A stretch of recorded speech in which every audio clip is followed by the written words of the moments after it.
let's talk about what ASAP actually is, how ASAP does non-sequential ray tracing and the different sorts of optics. So first off, ASAP is short for the Advanced Systems Analysis Program. It's been developed and sold by Bro and has been commercially available for over 25 years. We have two distinct components in ASAP. There's a computational kernel, which does all of the mathematics of intersection, calculating reflection transmission coefficients, scatter coefficients, deciding how the ray diverts at an object and how much energy goes in each mode. We then have a user interface that allows us to control the kernel and interact with it without using a command line. We have the choice to use a command line if we really care to, and sometimes I do. But when I need to get a lot of work done quickly, I tend to use as much of the advantage of the user interface as I can. So we have ways of controlling, visualizing, and generating reports on the results of an analysis or an exploration. These two components are both very important. The feedback we had 10 years ago, 5 years ago, is that we needed to modernize and make more user-friendly the latter part, the user interface.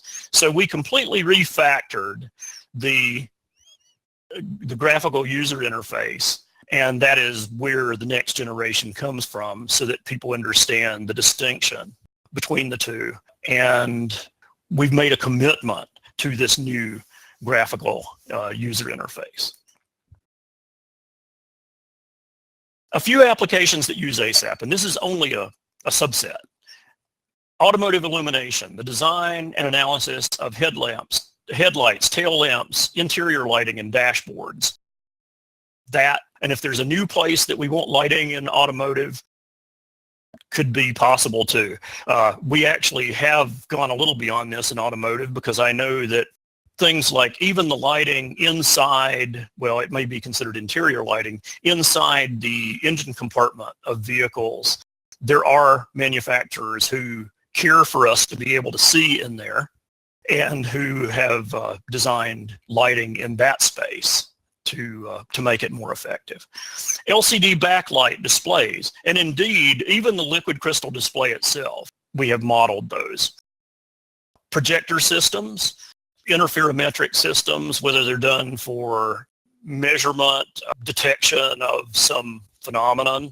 For instance, one interferometer that is very sophisticated which ASAP used is the terrestrial planet finder, which in effect is looking at detailed diffraction information in the images of stars to try to see the effect of a planet sweeping across the surface, even if it's very small. So that's an interferometric phenomenon that's very sophisticated that we have done. Fiber couplers in telecommunication, endoscopes in medical instrumentation, which is a pretty hot topic right now. Light sources like LED packaging, extra optics like total internal reflection optics for some kinds of LED illumination. Light pipes, and that's what these ancillary optics often turn out to be. But light pipes generally, whether they're light sheets, pipes, other kinds of light moving devices. General illumination, like architectural lighting, the lighting that we have in the interior of homes and industrial settings. And new ones happen all the time. ASAP is very good in niche applications because it has a very broad and general capability. Imaging optics for stray light analysis. A lot of these are ground-based telescopes or even ground-based other kinds of lens systems. Spaceborne optics, like orbital optics for Earth observation, like a Landsat or something like that. Digital cameras and cell phone cameras. I'm actually in the middle of a cell phone camera analysis in my spare time right now. ASAP is a light physics engine for all but a few very narrow areas. Like, for instance, nonlinear optics is one where we don't serve. But We are able to do most kinds of classical optics in ASAP and to do it very efficiently. When we build a problem solution in ASAP, we like to organize it, at least when we're starting out, into 4 steps. And in a sense, this is kind of the way we would do it if we were actually building the system in a laboratory and then testing it. We build the system, which is to define the actual shapes of the objects and the optical properties applied to them to model the components of the system. Then we define a set of rays that simulates the optical characteristics, and they may be spatial, angular, total power, coherence, polarization, all those kinds of characteristics. We trace the rays through the system, and we perform an analysis. We may look at total power delivered to a target. We may look at irradiance, radiant intensity, or some other characteristic that we invent. You know, I mentioned color analysis before. We might look at what color the light would appear to the human eye on a target, as an example. Or we might do an analysis to see what color temperature is, which is also really usually thought of as a human vision phenomenon, but it's a little bit more than that.